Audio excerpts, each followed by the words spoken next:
All right, today we're going to dive into a really radical idea, one that could totally change how you see, well, pretty much everything. It's a theory that asks a huge question. What if our planetary crisis isn't a mistake, but actually evolution's next great leap? Let's get into it. You know, when we look at the world's problems, we tend to see them as failures, things we have to fix so we can get back to normal. But what if this chaos isn't the end of the story? What if it's actually the messy, painful beginning of something entirely new? That's the core question we're unpacking today. Okay, so to get a handle on where we might be headed, we've got to start with where we are right now. So, Section 1, a modern crisis. This is the stuff we see every day, the familiar chaos of what's called the Anthropocene. Yeah, these pressures are, well, they're all too familiar, right? We see the headlines every single day.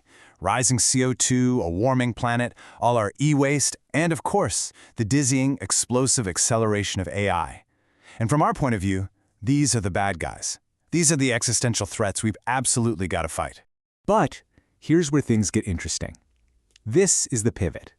The theory we're digging into asks us to consider a completely different possibility. What if we're just fighting the symptoms of a much bigger planetary transformation? Could it be that we're not just seeing destruction, but creation? A really, really chaotic creation? To find a possible answer, we might have to look way, way back in time. All right, that brings us to Section 2, Earth's first apocalypse.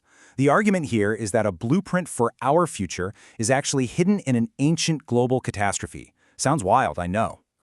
So picture this. About 2.5 billion years ago, the planet was a totally different place. It was ruled by these tiny organisms called anaerobes, and for them, oxygen was pure poison.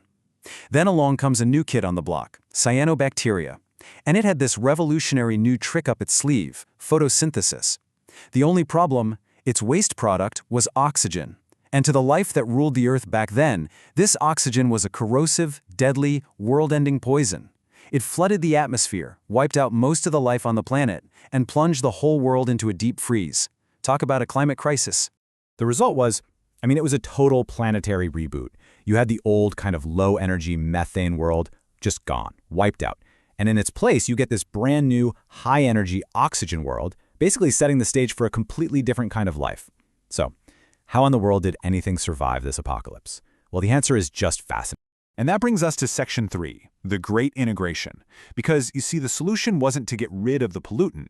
No, life found a way that was so much more creative and way more powerful. The whole thing came down to a process called endosymbiosis. It literally means living together inside. It's where one organism gets swallowed up by another, but instead of being digested, it becomes a crucial, living part of its new host. It's not a war, it's a merger, a hostile takeover that turns into a partnership. Here's what happened. An ancient cell engulfed one of those new bacteria that could actually use that toxic oxygen. It could breathe it and turn it into energy. And instead of one eating the other, they teamed up. That tiny little bacterium, it became the mitochondrion, the power plant that is inside your cells right now. Inside every complex organism on Earth. Think about that.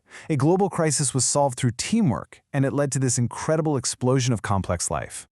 Okay, so what does all this ancient history have to do with us? Well, this is where it all comes together. Section 4, today's Carbonation Event. We're about to apply that ancient blueprint directly to our modern world. When you lay it out like this, the parallel is, well, it's pretty striking, isn't it? The theory goes that we are the old anaerobes, perfectly adapted to our old world. Our technology, our AI, that's the new cyanobacteria, this revolutionary force that's changing everything. Our pollutant isn't oxygen, it's CO2. And the proposed resolution, it's not to fight it, but to integrate. Yeah, just let that sink in for a second.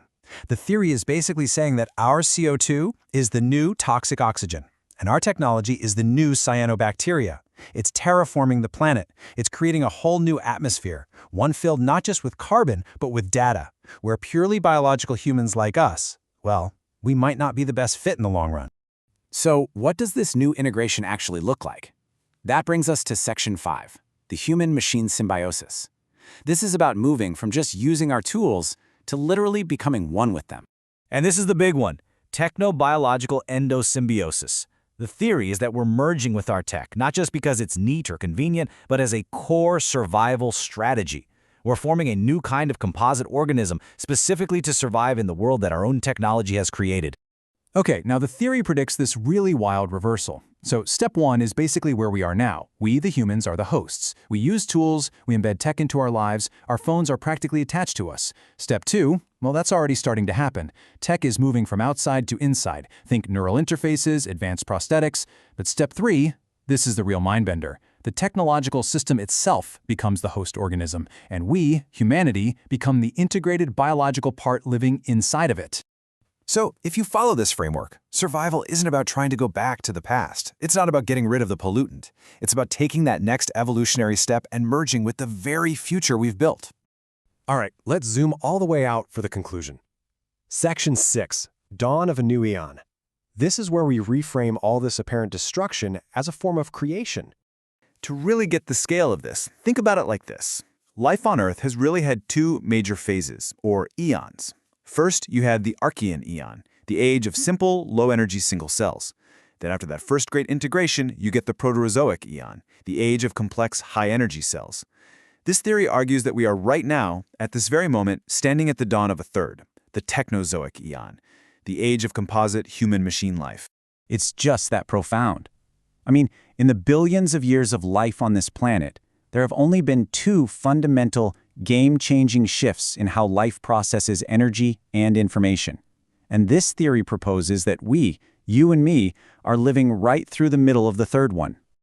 And that leaves us with this final, incredibly radical idea to chew on, that all the chaos, the crisis, the stuff we see as environmental destruction, what if it's not the end of the world? What if it's just the painful, messy, chaotic friction of a planetary-scale biological upgrade?